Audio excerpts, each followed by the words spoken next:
लोकसभा चुनाव जैसे जैसे नजदीक आ रहा है, अब दल बदल का खेल भी तेज होता जा रहा है। जहां जेएमएम से सीता सोरेन ने बीजेपी ज्वाइन कर ली, तो वहीं अब जेपी पटेल, जो कि बीजेपी कोटे से मांडू के विधायक थे, उन्होंने कांग्रेस का हाथ थामा है। आज दिल्ली में उन्होंने प्रदेश प्रभारी जीए मीर के सामने कांग्रेस की सदस्यता ग्रहण की है। तो अब कई तरह के कयास लगाए जा रहे हैं कि अचानक, जिसकी चर्चा ही नहीं थी जेपी पटेल को लेकर, कभी कोई राजनीतिक गलियारे में किसी भी तरह की चर्चा नहीं हो रही थी कि क्या वो पार्टी छोड़ेंगे या दूसरी पार्टी में जाएंगे, या उनकी कोई महत्वाकांक्षा है, क्या लोकसभा चुनाव लड़ने की महत्वाकांक्षा है, ये बातें कभी सामने नहीं आई। अचानक आज उन्होंने दिल्ली में पार्टी ज्वाइन कर ली है, कांग्रेस पार्टी ज्वाइन कर ली है।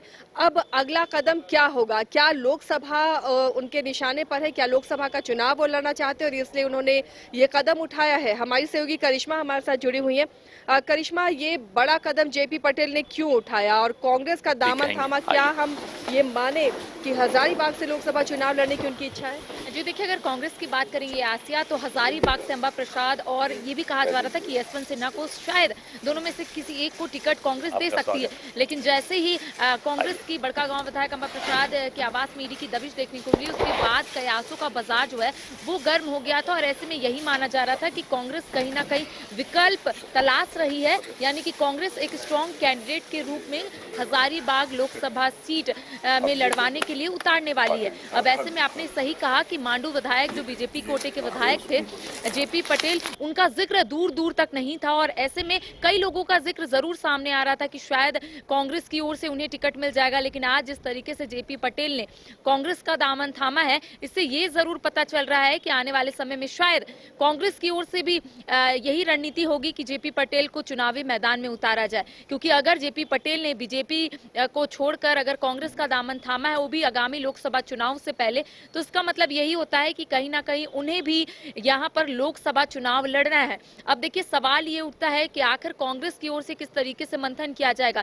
लेकिन जरूर जेपी पटेल से पहले ही बातचीत हो गई होगी, क्योंकि आगामी लोकसभा चुनाव भी है। और ऐसे में आपने सही कहा कि दल बदल का खेल जो है वो अब तेज हो गया है। अगर हजारीबाग सीट से प्रत्याशी बनाए जाते हैं जेपी पटेल, तो क्या इक्वेशन वहां पर कांग्रेस ने देखा होगा? पहले नाम आ रहा था कि अंबा प्रसाद बन सकती हैं, फिर उनके पिता यशवंत सिन्हा, कई ऐसे नाम थे। अब जेपी पटेल, क्या उनका जनाधार पूरे हजारीबाग लोकसभा क्षेत्र में है या सिर्फ मांडू तक सीमित है? आखिर किस तरह का अध्ययन कांग्रेस ने किया है, क्या स्टडी की है जिसके बाद उन्हें कैंडिडेट बना सकती है? जी देखिए, कांग्रेस की ओर से यही कोशिश की जा रही होगी आसिया कि कोई ऐसा कैंडिडेट रहे जो हजारीबाग को भली भांति जाने, जिनका जनादेश जो है वो हजारीबाग से रहे और वहां के लोग उन्हें अच्छे से जाने। और ऐसे में मांडू जो है हजारीबाग के अंतर्गत आता है। और ऐसे में कह सकते हैं कि अगर जेपी पटेल कांग्रेस ज्वाइन किए हैं, तो कहीं ना कहीं आने वाले समय में इसका फल भी कांग्रेस को दिखेगा, ऐसा कांग्रेस को लगता है। तो कह सकते हैं एक और, जहां पर अगर बीजेपी की बात करेंगे तो बीजेपी की ओर से उम्मीदवारों की नाम की घोषणा हो गई है।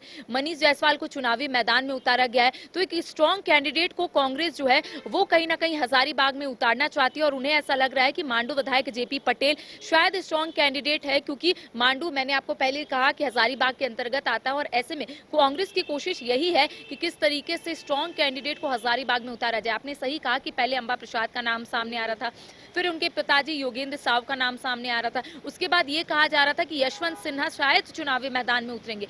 अब कांग्रेस ने समीकरण भी बना लिया होगा, या फिर कांग्रेस विचार विमर्श भी कर रही होगी कि आखिर किसे उतारा जाए, ताकि आने वाले समय में कांग्रेस जो है हजारीबाग लोकसभा सीट जीत जाए। क्योंकि इनका यही इस बार नारा है कि ज्यादा से ज्यादा सीट जो है महागठबंधन के पाले में है। तो यही कोशिश की जा रही होगी और ये देखा गया होगा कि जेपी पटेल का जो वर्चस्व है, कह सकते हैं, या फिर जो जनादेश है, या फिर जिस तरीके से वो विधायक रहे मांडू के, तो कांग्रेस को कहीं ना कहीं ये लग रहा होगा कि शायद जेपी पटेल अच्छा प्रदर्शन करेंगे और वहां पर जीत भी हासिल करेंगे।